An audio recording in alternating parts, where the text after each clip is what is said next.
오늘 말씀은 에베소 성도들을 향한 바울의 밀레도 고별 설교입니다.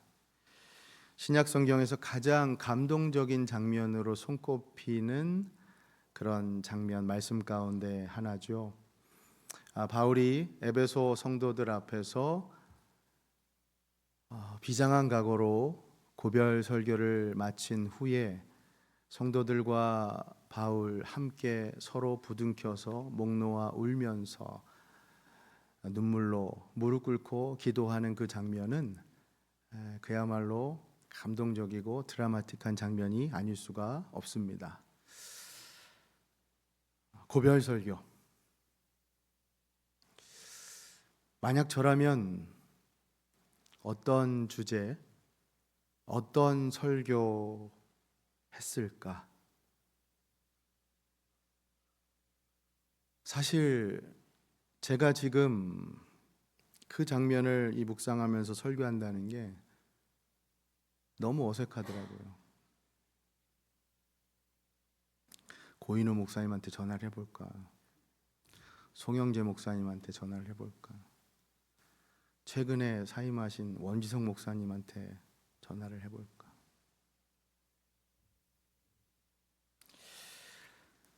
그래도 바울의 입장에서 몇 날 며칠을 묵상하다 보니까 아마도 바울은 그 말씀의 첫 장을 이렇게 열어가지 않았을까 싶습니다. 바울의 심정에 대해서 제가 쓴 고별 설교는 이렇습니다. 사랑하는 에베소 성도 여러분, 아니 사랑하는 임마누엘 성도 여러분, 그동안 감사했습니다.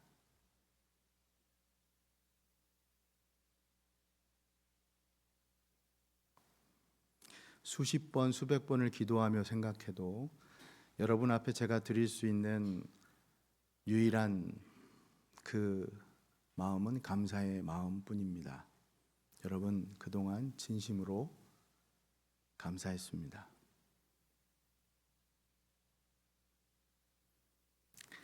지난해 에베소를 떠나야만 했던 심정 차마 말로 다 표현할 수 없을 만큼 너무 힘들었습니다.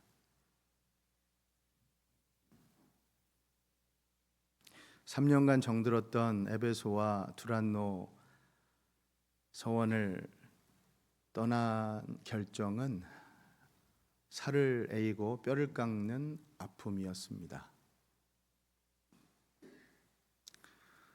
떠나는 저의 발걸음은 너무너무 무거웠습니다. 제가 그동안 지난 수개월 동안 유럽에 있으면서 여러분 생각하지 않은 날이 단 하루도 없습니다. 여러분 많이 보고 싶었습니다. 여러분 많이 그리웠습니다. 그 시간 하루하루 여러분을 제 마음에 품고 기도하지 않은 날 하루도 없습니다. 여러분들의 신앙이 하나님의 말씀 위에서 늘 든든히 서기를 날마다 기도했습니다. 여러분들의 삶의 형편이 좋아지는 것만큼 여러분들의 영혼이 윤택해지고 강건해지기를 날마다 하나님 앞에 간구했습니다. 사랑하는 에베소 성도님들, 사랑하는 우리 임마누엘 성도님들, 저는 지금 성령에 매여 예루살렘으로, 아니 다른 사역지로 떠나갑니다. 그곳에 무슨 일이 일어날지 저는 알 수 없지만 저는 이 모든 것이 하나님의 뜻에 이루어진 것임을 믿기에 성령의 인도하심 따라 그곳으로 떠나갑니다. 간절히 바라기는 부디 여러분들 모두도 늘 성령 충만하시기를 바랍니다. 그래서 은 5만의 가치나 되는 그 마술책들을 다 모아서 불살랐던 그 회개의 부흥의 불길 운동 조금도 식지 않고 교회가 더욱 든든히 세워지고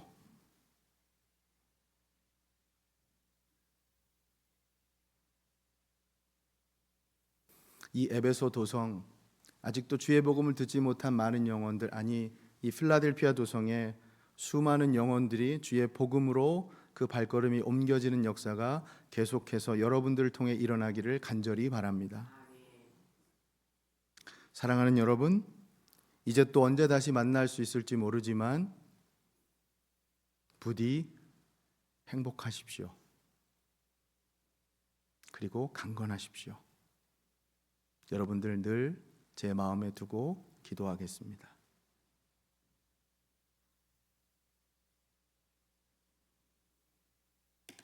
비록 상상이고 바울 설교의 내용, 자세한 내용은 다 담아내지 않았지만 아마도 이러지 않았을까 생각을 해봅니다. 모르겠습니다. 여러분들이 오늘 말씀 안에서 그 에베소 성도들처럼 눈물을 흘리며 같이 기도하실 수 있는 분이 계실 수 있을지는 모르겠어요. 고인호 목사님 시절엔 그랬었는가? 송영재 목사님 시절엔 그랬었는가? 김태건 목사님 시절에는 그랬었는가? 아마 그러지 않았다면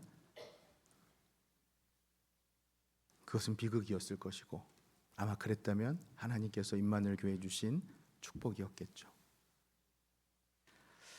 예루살렘으로 급히 가야 하는 이 상황, 갈 길 바쁜 숨가쁜 일정 속에서 에베소의 장로들을 밀레도 불렀을 때 이런 비장하고 진솔한 대화를 나누지 않았을까요?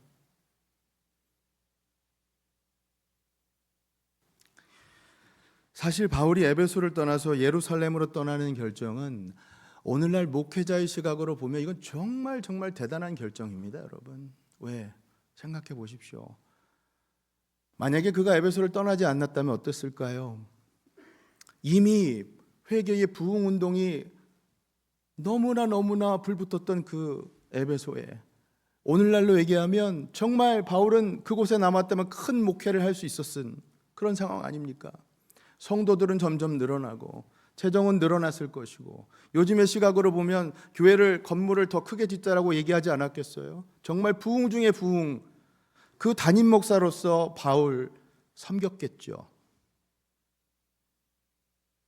하지만 그에게 주신 사명은 지역교회 목회가 아니라 열방을 향해 주의 복음을 전하라고 하는 그 사명이었기에 바울은 그 사명에 충성스럽게 행복하게 지금 순종하며 나아가는 겁니다. 목사님 무슨 고생길이 훤한데 행복이라뇨? 아니요, 행복 맞습니다. 왜요? 바울은 이 사명의 끝에 무엇이 있는지를 알았기 때문에 이 사명을 마치려 한다라고 고백하고 있지 않습니까? 24절 우리가 함께 봉독한 그 말씀, 지난주에도 나눴던 그 말씀 이렇게 되어 있죠. 주 예수께 받은 사명 곧 하나님의 은혜의 복음을 증언하는 일을 어떻게 합니까? 마치려 하면은, 여러분 이 대목입니다. 24절 마치려 하면은, 여러분 이 말씀 안에는 자신의 사명을 마치고 끝내는 순간을 소망하는 확신이 담겨 있습니다. 그래서 행복하다는 겁니다. 결말을 알고 그 결말을 향해 달려가니 얼마나 행복한 일입니까, 여러분? 우리 삶 매사가 똑같지 않습니까, 여러분? 여러분 인생길 그 결말 끝에 무엇이 있다라고 하는 것을 안다면 그 지나는 힘든 과정 이겨낼 수 있지 않습니까? 행복하게 갈 수 있지 않습니까? 여러분 인생의 경주 마지막에 여러분들에게 예수님께서 영광의 면류관을 주시는 줄 안다면 이 힘든 인생길 행복하게 걸어갈 수 있는 줄로 믿으시기를 바랍니다. 아멘. 그러니 사랑하는 여러분, 부디 우리도 바울처럼 믿음으로 걸어가는 그 길 주님과 함께 잘 걸어가고 주님과 함께 아름답게 행복하게 그 마지막 피니시 라인 영광스럽게 통과하는 그 순간까지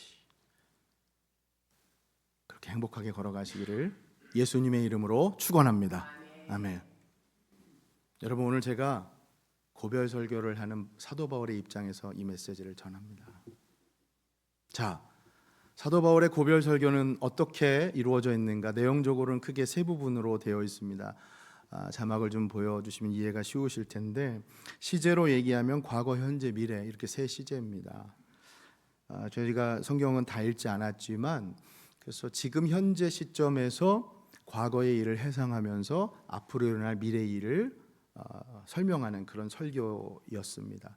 첫 번째 부분은 과거 18절부터 21절까지의 말씀에서 바울의 에베소 사역에 관한 말씀을 설교합니다. 에베소에서 어떻게 사역했는가라고 하는 그것에 대한 말씀이에요.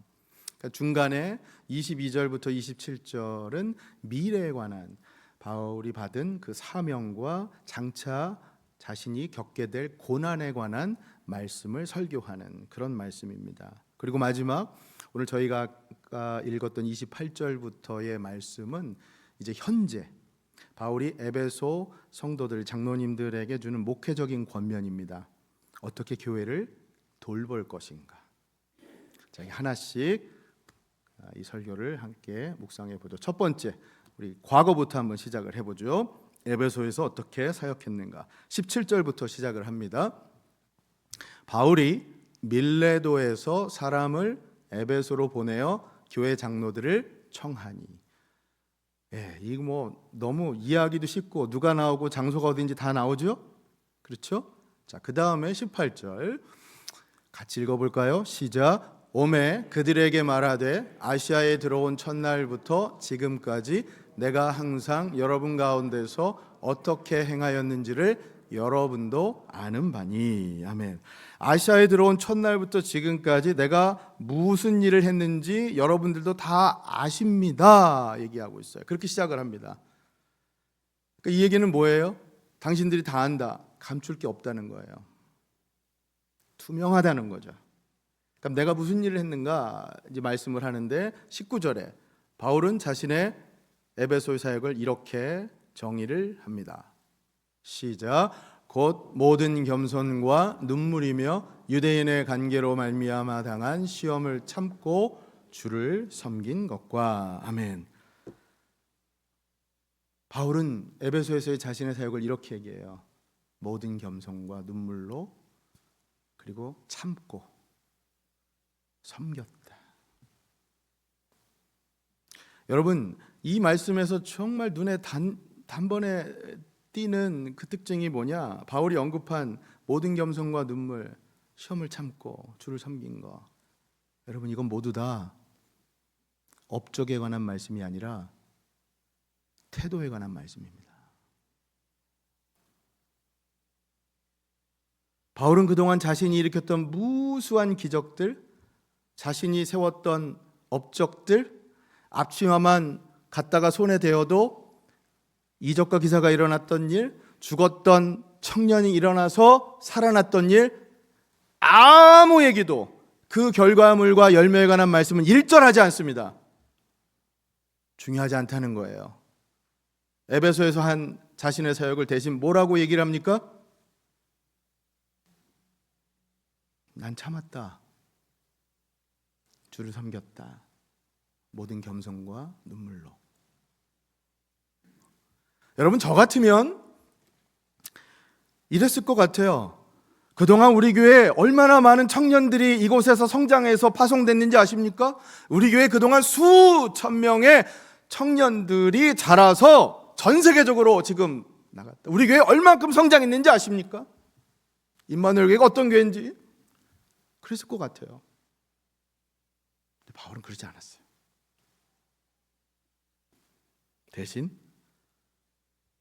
자기가 어떻게 사역했는가 그 태도와 자세에 대해서 말씀을 하고 있어요. 특별히 눈물을 언급한 부분이 너무나 인상적이었어요. 여러분, 이 눈물은 그냥 생리적으로 흘리는 눈물이 아니라 가슴으로부터 흘리는 눈물입니다. 바울은 그렇게 가슴으로부터 흘리는 눈물로 목회했다는 겁니다. 할렐루야. 예. 자, 눈물 어떠세요, 여러분? 여러분들은 눈물을 좀 자주 흘리시는 편이십니까? 아니면 흔한 말로 태어나서 딱 3번 흘리는 그런 유형의 타입이십니까? 성경을 보면 근데 여러분, 사도 바울이 어떤 인물이었는가를 생각해 보세요. 사도행전 가장 첫 번째 등장했을 때 그가 어떤 모습이었는가?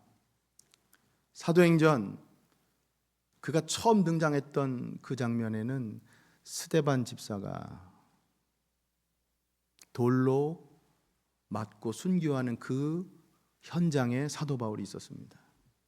다메섹 도상으로 가는 그 길에 예수 믿는 자들 내가 죽여버리겠다, 핍박하게 하는 그 선봉장에 섰던 장본인이 바로 사도 바울이었습니다. 정말 바늘로 찔러도 피 한 방울 나지 않을 것 같은 그런 유형의 사도 바울의 이미지, 독하도 아주 이렇게 독한, 그럴 수 없는 그런 이미지의 사도 바울이 지금 뭐라고 고백을 합니까? 에베소에서의 자신의 사역은 눈물로 사역했다.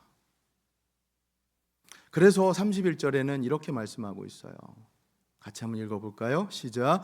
그러므로 여러분이 읽게요. 내가 3년이나 밤낮 쉬지 않고 눈물로 각 사람을 훈계하던 것을 기억하라. 아멘. 여러분, 당연한 얘기지만 주님을 섬기다 보면요, 여러분 입장에서도 교회를 하시다 보면 때로 속상하고 자존심 상하고 때로 화도 나고 억울하고, 그러다 보면 눈물 흘리는 상황이 나올 수도 있죠. 근데 여러분, 여기 힘들고 억울해서 흘리는 눈물, 그게 아니에요. 목회자로서의 눈물의 진짜 의미는, 제가 이 말씀을 곰곰이 묵상해 보면 힘들어서 눈물을 흘렸다는 얘기가 아니에요. 성도가 슬퍼할 때 함께 슬퍼하는, 그때 흘렸던 눈물이야. 성도가 눈물을 흘릴 때 함께 눈물 흘려 있는 그 목회자로서 바울은 그렇게 지금 목회했다는 겁니다. 여러분, 이 말씀이 목사인 저를 얼마나 강력하게 터치를 했는지 몰라요. 왜냐하면 저는 그런 목사가 되고 싶거든요. 그런 목사가 되기를 간절히 기도했고, 지금도 그런 목사 되기를 매일매일 기도하고 있습니다. 여러분 입장에서 사랑하는 가족들을 위해 기도할 때 말고요, 다른 성도들을 위해 눈물로 기도해 보신 적 있으시잖아요. 제가 그동안에 돌이켜보면 필라델피아에서 폭동이 일어나서 비즈니스에 엄청난 손해가 일어나고 무엇을 해야 할지 몰라 정말 망연자실했던 성도님을 볼 때, 건강하던 부모님이, 행복해하던 남편, 배우자 어느 날 갑자기 쓰러져서 혼수 상태에 빠진 것을, 무엇을 어떻게 할지 몰라 힘들어하는 성도님을 볼 때, 여러분, 제가 그런 성도님들 보면서 제가 할 수 있는 건 우는 것밖에 없었어요. 그런 제 자신을 보고 얼마나 실망스러웠는지 몰라요. 이 상황을 좀 어떻게 하든 되돌리고 싶은데, 바꾸고 싶은데 제가 할 수 있는 건 눈물로 기도하는 것밖에 없었어요.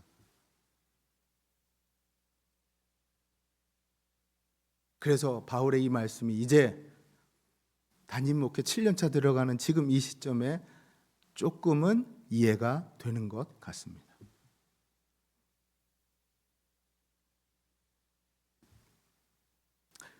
박영선 목사님이 쓴 고난이 하는 일이라고 하는 그런 책을 보면, 고난이 하는 일, 눈물의 선지자라는 별명을 가진 구약의 선지자가 있죠. 요즘 예, 맞습니다. 저희가 매일 새벽마다 묵상하는 예레미야. 여러분, 이분께서, 박영선 목사님께서 예레미야의 눈물을 뭐라고 설명하시냐면, 예레미야의 눈물, 할 수 없어서 흘린 눈물이라고 그렇게 얘기를 하세요. 이게 무슨 뜻이냐? 진짜 할 수 있는 게 눈물 흘리는 것밖에 없었다는 거예요. 나라가 망하는 시점에 예레미야는 하나님께서 심판하겠다는 멸망의 메시지를 전해야 되는데, 그걸 백성들 앞에서 자기가 할 수 있는 건 눈물밖에 없었다는 거예요. 호소하는 게. 여러분 공감하시겠지만, 살다 보면, 여러분 입장에서 살다 보면 내가 할 수 있는 건 정말 눈물 흘리는 것밖에 없는 그런 경험을 해 오셨잖아요. 지금까지 하나님 앞에 나가서 눈물로 호소하는 그거밖에 없었던 때 있으셨잖아요. 우리 사랑하는 아들, 딸, 우리 사랑하는 부모님 건강 회복을 위해서 정말 어떻게 하든 내가 뭔가를 해보고 싶은데 할 수 있는 게 눈물로 호소하는 것밖에 없었어요. 여러분들 그런 시절이 있으셨잖아요. 우리 공부하는 청년들도 마찬가지예요. 젊은 시절이라고 눈물을 모르는 거 아니지 않습니까? 내 마음대로 내 뜻대로 안 돼요. 우리 자녀들 양육할 때 우리 부모님들, 우리 어르신들 정말 내가 원하는 대로 그 뜻대로 그 길로 가면 좋은데 엉뚱하게 이상하게 꼬이잖아요. 우리 자녀들. 그러니까 내가 할 수 있는 건 눈물로 사는 것밖에 없잖아요. 그걸 다 경험해 본 우리 입장에서. 그러니 여러분, 목회만 그런 게 아니에요. 우린 정말 눈물로 사업하고 눈물로 공부하고 눈물로 직장 생활하고, 여러분 그렇게 눈물로 이민 생활하시고, 우리 정말 눈물로 목회하는 거잖아요. 그러니까 그런 의미에서 눈물로 목회했다는 이 바울의 고백을 보면서 저는 오늘 말씀 우리 모두에게 이렇게 적용하면 좋겠어요. 여러분,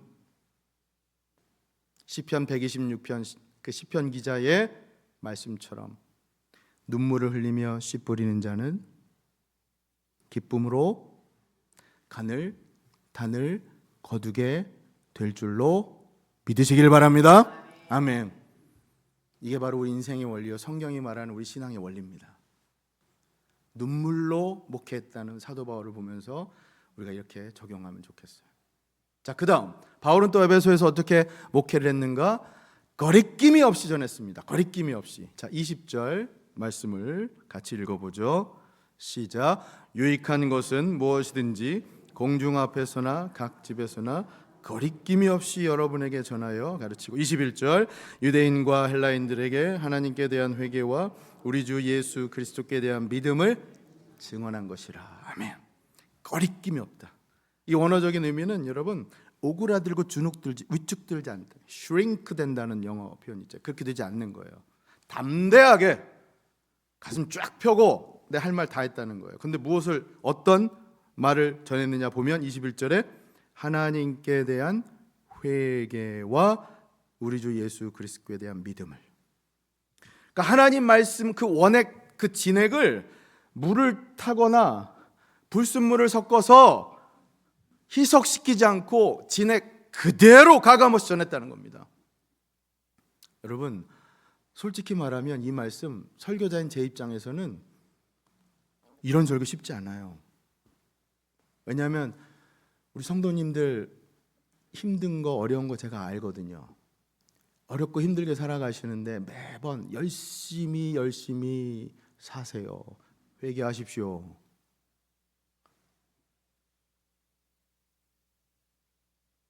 사랑하십시오. 쉽지 않아요. 하지만 바울은 하나님 주시는 그대로, 말씀 그대로 가감없이 하나님께 대한 회개와 예수 그리스도, 우리 주 예수 그리스도에 대한 믿음을 그대로 증언했어요. 듣기에 거북한 회개의 메시지 그대로 전했어요. 귀에 달달하고 듣기에만 좋은 위로의 메시지, 축복의 메시지, 은총의 메시지만 전한 게 아니라는 거예요. 그러니 여러분 기도해 주십시오. 앞으로 임마누엘 이 설교 강단을 통해서 하나님의 말씀만, 순전한 그 말씀만 거리낌 없이 선포되어질 수 있도록 기도해 주시길 바랍니다. 아멘. 그래서 복음의 능력이 우리 안에서 먼저 복음의 능력이 누려지고 펼쳐져서 그 복음의 능력을 통한 하나님의 놀라운 역사, 복음 행전이 우리를 통해 이 필라델피아 도성뿐만 아니라 열방 가운데 펼쳐질 수 있기를 예수 그리스도의 이름으로 간절히 축원합니다. 아멘. 바울은 그렇게 에베소 사역을 회고하면서 우리에게 지금 가르침을 주고 있는 겁니다. 자, 두 번째, 이제 미래에 관한 얘기를 좀 하죠. 과거를 이렇게 얘기했고 미래적으로 바울이 어떤 사명을 받았고 어떤 고난을 받을 것인가. 사실 이 단락은 지난주에 성령의 매어라고 하는 구절을 중심으로 묵상하고 말씀을 이미 전했습니다. 그래서 간략하게 좀 넘어가려고 하는데, 여러분 기억하실 거예요. 성령의 매어가 그 소의 콧뚜레, 마치 그것처럼 우리를 강권적으로 이렇게 끌어가시는 그 모습. 그래서 바울은 이전에도 성령에 매여 그렇게 여기까지 왔고 앞으로도 성령에 매여 불을 보듯 뻔한 고난의 길도 지금 간다라고 얘기를 하고 있죠. 자, 그거 기억하시고 우리 2절의 말씀을 읽어보죠. 시작. 보라, 이제 나는 성령에 매여 예루살렘으로 가는데 거기서 무슨 일을 당하는지 알지 못해. 23절까지. 오직 성령이 각성에서 내게 증언하여 결박과 환난이 나를 기다린다 하시나. 자, 이 말씀 후에 있던 놀라운 사명 선언이 있죠, 여러분? 24절까지 한번 읽어볼까요? 시작. 내가 달려갈 길과 주 예수께 받은 사명 곧 하나님의 은혜의 복음을 증언하는 일을 마치려 하면은 나의 생명조차 조금도 귀한 것으로 여기지 아니하노라. 아멘. 지난주에 이미 나눴지만 여기 성령의 매여라는 말은 그래서 성령께서 이끌어가 주시는 그 인도, 위로와 동행하심의 축복, 거기에 더해서 성령이 우리를 이끌어 가시는 데 대한 순종, 이 훈련의 의미, 그리고 마지막으로 성령의 큰 계획 아래, 빅 플랜 아래 우리는 지금 어디로 가는지 모르지만 우리의 삶, 믿음으로 그 계획 아래 가고 있음을 믿고 걸어가는 그 뜻이라고 설명을 드렸습니다. 그래서 마치 잠언 말씀 16장 9장 말씀과 같은 맥락이죠. 우리 잠언 16장 9절 말씀을 읽어보죠. 시작. 사람이 마음으로 자기의 길을 계획할지라도 그의 걸음을 인도하시는 이는 여호와시니라. 아멘. 여러분 이 말씀 믿습니까? 아멘. 그렇습니다. 우리가 아무리 계획할지라도 그 길을 직접 인도하시는 분은 바로 하나님이십니다. 그러니까 그 믿음을 갖고 살아가는 것이 성령에 매여 살아가는 삶이라고 하는 것이죠.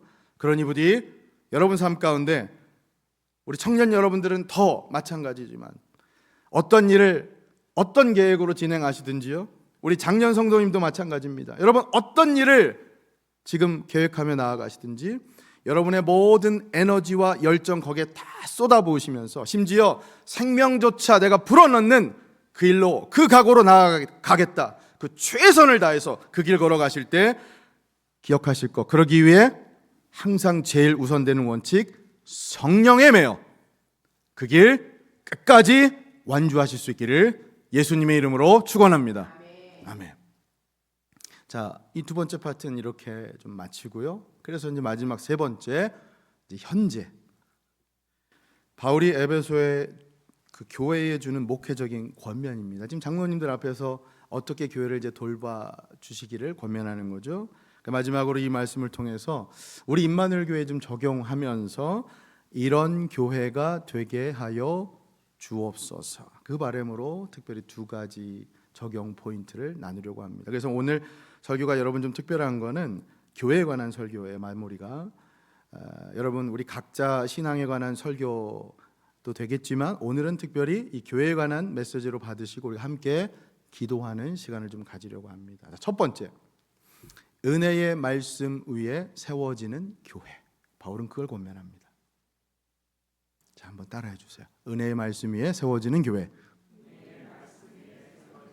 저는 우리 임마누엘 교회가 은혜의 말씀 위에 세워지는 교회가 되었으면 좋겠습니다. 자, 28절을 한번 보죠. 여러분은 자기를 위하여, 여기 여러분은 누굽니까? 바울이 지금 누구에게 하는 말이죠? 장로님들에게 하는 말이에요. 자기를 위하여 또는 온 양떼를 위하여 삼가라, 지키란 말이에요. 지켜라. 성령이 그들 가운데 여러분을 뭐로 삼았죠? 감독자, 장로로 삼고 하나님이 자기 피로 사신 교회를 보살피게 하셨다. 여러분 여기 교회의 정의가 나오죠. 하나님이 자기 피로 사신 존재, 그 고귀한 피값, 우리 주 예수 그리스도 독생자의 고귀한 피값으로 얻은 존재가 바로 교회다라고 하면 그 교회를 그럼 어떻게 이제 목양할 것인가, 돌볼 것인가 말씀합니다. 29절. 내가 떠난 후에 사나운 이리가 여러분에게 들어와서 그 양떼를 아끼지 아니한다. 와우, 여러분 이거 정신이 번쩍 드는 대목이죠. 앞으로 사나운 이리가 양떼에 들어올 수 있다는 거예요. 그러니까 이것도 신경이 굉장히 곤두세워야 될 일인데, 그런데 이 이유가 더 신경 써야 될 대목이 뭐냐? 경계해야 될 일. 30절 시작. 또한 여러분 중에서도 제자들을 끌어 자기를 따르게 하려고 어그러진 말을 하는 사람들이 일어날 줄을 내가 아노라. 놀라운 말씀입니다, 여러분. 놀랍지 않으시고 눈 감고 계신 분이 많으신데 진짜 놀라운 말씀이에요. 왜요? 여러분들 가운데도, 다시 말해 에베소 교회 장로님들 당신들 가운데도 나를 따르라, 자신을 따르라고 하는 자들이 나올 수 있다는 경고예요. 오늘날 얘기가 아닙니다, 여러분. 바울 당시에도 교회에 그런 리더들이 생길 수 있다고 경고하고 있는 거예요. 그렇기 때문에 밖에서 들어오는 일이만이 문제가 아니라 이 안에서 세워진 리더들 중에도 예수님을 따라가는 게 아니라 나를 따르라고 하는 그런 무리들이 있을 걸 경고하시면서, 그렇기 때문에 사람이 아닌 누구를 따르라? 바로 하나님과 하나님의 말씀에 온전히 서 있기를 바울은 간곡히 지금 권면하고 있는 겁니다. 할렐루야. 아멘. 31절 보세요. 그런 의미에서 이렇게 얘기해요. 그러므로 여러분이 읽게요. 내가 3년이나 밤낮 쉬지 않고 눈물로 각 사람 훈계하던 걸 기억하라. 그러면서 32절 이렇게 얘기합니다. 시작. 지금 내가 여러분을 주와 및 그 은혜의 말씀에 부탁하노니 그 말씀이 여러분을 능히 든든히 세우사 거룩하게 하심을 입은 모든 자 가운데 기업이 있게 하심이라. 아멘. 여러분, 여기 주와 및 은혜의 말씀에 부탁한다라는 말씀이 있잖아요. 부탁이라는 말을 생각해 보세요. 여러분 지금까지 사시면서 당연한 얘기지만 부탁 다 해보셨죠? 누군가에게? 그렇죠? 그러면 부탁이 뭡니까? 부탁은 누구에게 하는 겁니까? 내가 그 일을 요청했을 때 그 일을 다 해줄 수 있다라고 판단하고 인정한 사람, 믿고 맡길 수 있는, 쉽게 얘기하면 내가 믿을 수 있는 사람에게 부탁하는 거 아닙니까?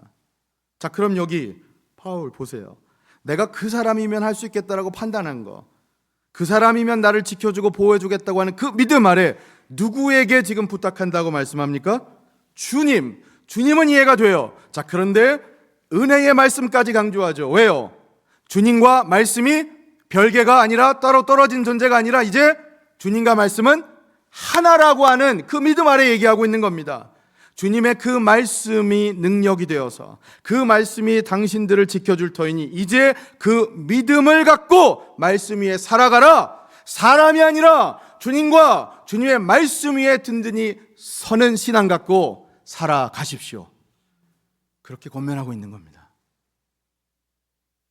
32절 하반절 다시 보세요. 그 말씀이 여러분을, 다시 말해 여러분과 저를 지금 그 말씀이 능히 든든히 세운다라고 말씀하지 않습니까? 세운다라는 게 원어적으로 집을 세운다는 거예요. 오이코도메요. 우리 마리아 성도님들은 잘 아실 거예요. 오이코도메요. 그러니 여러분 정리하면 바울이 지금 에베소 장로님들에게 권면하는 건 뭡니까? 사람이 아니라 주님과 주님 말씀 위에, 당신들이 아니라 성도들을 주님과 주님의 말씀 위에 세워지도록 목양하십시오.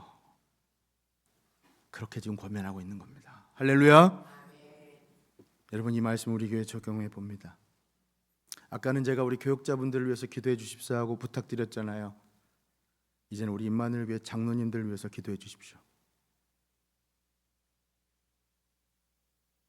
이런 분들이 장로님들 되게 해달라고 기도해 주십시오. 우선 당신들부터 먼저 말씀 위에 든든히 세워져야 한다. 아멘. 예배의 자리, 말씀의 자리 빠져서는 안 된다. 본을 보여야 한다. 주일 예배, 수요 예배, 모든 공예배, 전교인 금요기도회, 회의하고 봉사하는 자리 당연히, 그러나 성도들을 영적으로 선도하고 솔선수범해야 하는 자리에서 늘 성도님들 모두에게 본이 될 수 있도록, 그 본이 될 수 있는 영성을 가진 장로님 되게 해달라고 그렇게 기도해 주십시오. 그런 분이 세워져야 하지 않겠습니까? 그런 분이 우리 임마누엘 교회 장로님 되어야 하지 않겠습니까? 더 나아가서 제 스스로가, 여러분 저는 오늘 고별 설교를 하는 사도 바울의 입장에서 말씀하고 있는 거예요.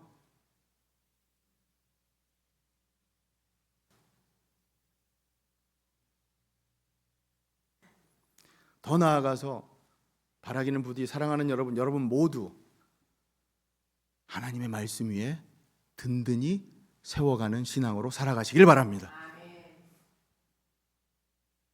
하나님의 말씀이 여러분 삶 가운데 든든한 버팀목 되어서 기둥되어서 여러분 삶, 여러분 가정, 여러분 삶터, 여러분 학교, 여러분 직장, 그리고 우리 임마누엘 교회를 단단히 지탱하고 세워줄 수 있기를 예수님의 이름으로 간절히 축원합니다. 아멘. 은혜의 말씀 위에 세워지는 교회, 저는 부디 그 교회가 우리 교회가 되었으면 좋겠습니다. 자, 두 번째, 예수님 닮아가는 교회입니다. 자, 이번에도 한번 따라해 주시죠. 예수님을 닮아가는 교회. 35절 보시면 35절에 이렇게 되어 있죠. 같이 읽어봅니다. 시작. 범사에 여러분에게 모본을 보여준 것 같이 수고하여 약한 사람들을 돕고 또 주 예수께서 친히 말씀하신 바 주는 것이 받는 것보다 복이 있다 하심을 기억하여야 할지니라. 아멘. 자, 마지막으로 주목하고 싶은 말씀, 여기 이 말씀. 범사에, 곧 모든 일이잖아요. 매사에 모본을 보여준, 바울이 지금 그랬다는 거잖아요. 자신이 그랬으니까 당신들, 우리 장로님들도 그렇게 본을 보이는 삶 살라는 권면이에요. 도대체 자신이 무슨 본을 보였는가? 35절 중반부터 보세요. 약한 사람들을 돕고, 그렇죠? 그러면서 주 예수께서 친히 말씀하신 바, 이건 예수님 말씀을 직접 인용했다는 거잖아요. 뭐라고 말씀하십니까? 주는 것이 받는 것보다 복이 있다. 그걸 본받으라는 거야. 그걸 기억하라는 거야. 근데 여러분 생각해 보죠. 여기 주는 것이 받는 것보다 복이 있다. 여러분 이 말씀대로 살려고 하면 이건 정말 우리의 상식과 사회적인 통념하고 정말 배치되는 말씀 아니에요? 여러분 어때요? 주는 것이 받는 것보다 더 좋으세요? 아니면 받는 것이 주는 것보다 더 좋으세요?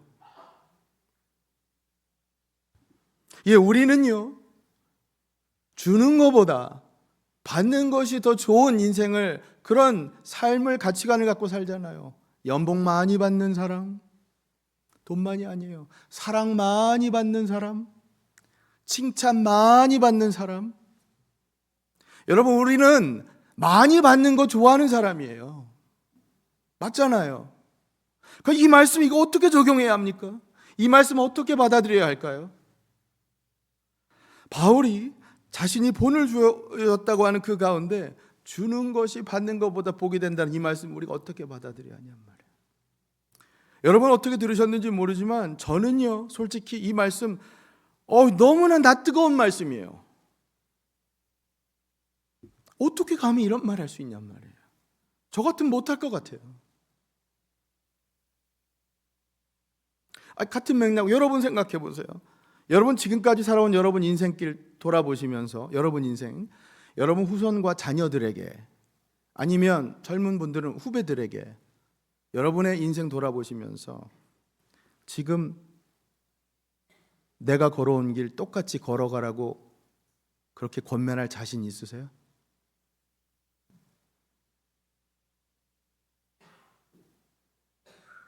나처럼 살라고, 나만큼만 살라고 그렇게 진지하게 여러분 그렇게 말씀할 자신 있으세요?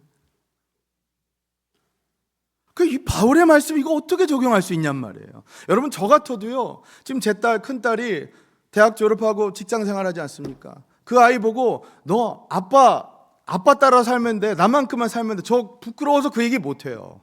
제 인생. 우리가 이 말씀을 어떻게 받아들이고 적용할 수 있냔 말이에요. 주는 것이 받는 것보다 복이 있다. 이렇게 적용합니다. 여러분 이 말씀 누구의 말씀이라고요? 바울이 지금 누구의 말씀 인용하고 있습니까? 예수님. 바울은 지금 자신을 본받으라고 말씀하고 있지만 실상은 그 말씀을 하신 누구를 닮아라? 예수님을 닮아가라고 권면하고 있는 겁니다. 할렐루야. 사랑하는 여러분, 예수님 많이 닮아가십시오. 예수님 닮아가는 여러분의 가족, 여러분의 가정, 우리 임마누엘 교회 될 수 있기를 예수님의 이름으로 간절히 축원합니다. 네, 그렇습니다. 주는 것이 받는 것보다 복이 있다는 말씀을 우리 주님 실제로 증명하셨잖아요. 어디서요? 다른 거 다 몰라도 십자가에서 주는 거. 우리에게 그 사랑 다 쏟아부어 주셨잖아요. 다 주셨잖아요. 그것을 십자가에서 몸소 보여주신 우리 예수님처럼 그 주는 사랑의 절정, 그것을 기억하시고 사랑하는 여러분, 예수님처럼 부디 예수님을 더 닮아 가시는 신앙 살아가시면 좋겠어요. 그리고 우리 교회가 예수님 더 닮아가는 교회 되었으면 좋겠어요. 오늘 말씀 전 이렇게 맺기를 원합니다. 설교의 황태자라고 불리는 찰스 스펄전 목사님이 자신의 마지막 고별 설교 이렇게 전했다고 전해집니다. 제가 너무나 담고 싶고 저 또한 언젠가 고별 설교를 해야 하는 그 순간은 이렇게 말하고 싶은 간절한 바람이 있어요. 뭐라고 말씀했냐? 내가 평생을 전한 설교는 오직 이것뿐입니다. 예수 그리스도와 그분의 십자가. 사랑하는 여러분, 간절히 바라기는 여러분과 저 우리 임마누엘 교회는 그 사랑의 본을 보여주신 예수님 많이 닮아갈 수 있기를 소원합니다. 사람이 아니라 오직 주님의 그 은혜의 말씀 위에 세워져서 은혜의 복음을 증거하는 그 일에 우리가 온전히 쓰임받는 교회가 될 수 있기를 소원합니다. 그 은혜가 여러분 삶과 여러분 가정과 우리 임마누엘 교회 가득하기를 예수님 이름으로 축원합니다. 아멘. 우리 함께